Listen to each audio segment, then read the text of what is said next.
मेथी आपल्याला पाणी न घालता शिजवून घ्यायचं आहे।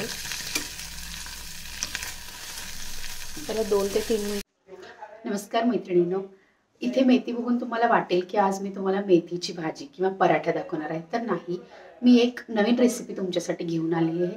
ते आहे की मेथी आणि कांदा यांची झणझणीत चटणी। तर चटणी पाहण्यासाठी व्हिडिओ शेवटपर्यंत नक्की बघा।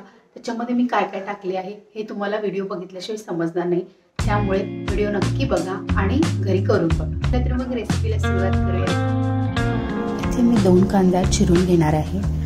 कांदे थोडेसे मोठे चिरले तरी चालेल, कारण आपण ते मिक्सरला फिरवणार आहोत।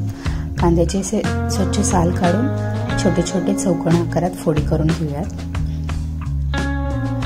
इथे मी 2 जणांच्यासाठी बनवत होते म्हणून 2 कांदे घेतले आहेत। इथे 7 ते 8 पाकळ्या लसूण पाकळ्या मी सोलून घेतल्या आहेत। आता मिक्सरच्या भांड्यामध्ये मी सर्वात आधी कांद्याच्या फोडी घालते।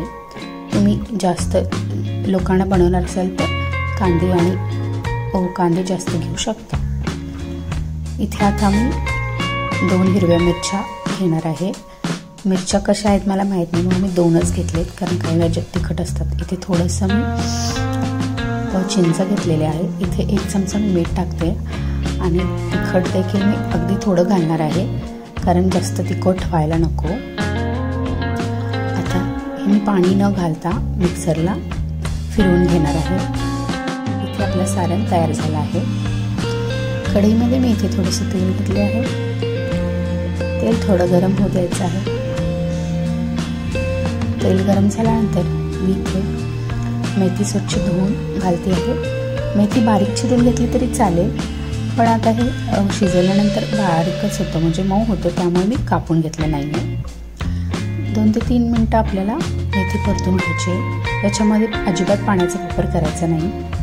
अशी वाफेवर आपण झाकण लावून देखील आपण वाफवू शकतो। असे चमच्याने 2 ते 3 मिनिटं आपण हलवत राहिलो तर मेथी मऊ होते आणि आपली मेथी तयार होते। इथे बघा आपली मेथी शिजून तयार झालेली आहे। आता हे मी काढून घेते। दुसऱ्या एका प्लेटमध्ये आपण हे काढून घेऊया। आता याच कढईमध्ये मी थोडंसं तेल घेणार आहे। जर चटणी आपल्याला एका दिवसासाठी करायची असेल तर आपण तेल कमी वापरूयात, आणि जर 2 ते 3 दिवस जर आपल्याला चटणी ठेवून खायची असेल तर आपल्याला थोडंसं जास्त तेल घ्यायचं आहे। मला 2 ते 3 दिवसासाठी हवी होती म्हणून मी अजून आणखीन थोडं तेल इथे घातलेलं आहे। तेल गरम झाल्यानंतर आपण पुढील मसाले घालूया। एक 2 ते 3 सेकंद झाल्यानंतर तेल गरम होईल। आता याच्यामध्ये सर्वात आधी मी थोडंसं हिंग टाकलं आहे। याच्यानंतर मी इथे थोडंसं जिरं टाकलेलं आहे।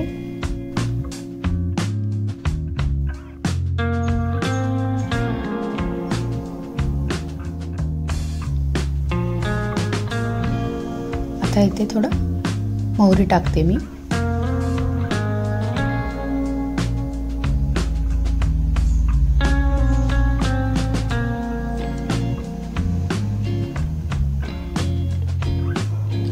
याच्यामध्ये मी थोडंसं उडीद डाळ देखील टाकलं आहे, आणि उडीद डाळ आपल्याला लाल होईपर्यंत भाजून घ्यायचं आहे, कारण चटणीमध्ये त्याचा स्वाद खूप चांगला लागतो। आता इथे मी 3 ते 4 कढीपत्त्याची पाने टाकली आहेत। आता इथे मी एक बेडगी मिरची टाकलेली आहे। हे सर्व आपल्याला परतून घ्यायचं आहे। मिरच्या लाल होईपर्यंत मी थोडंसं तळून घेते। इथे माझी फोडणी तयार झालेली आहे। आता याच्यामध्ये मी थोडं हळद टाकते,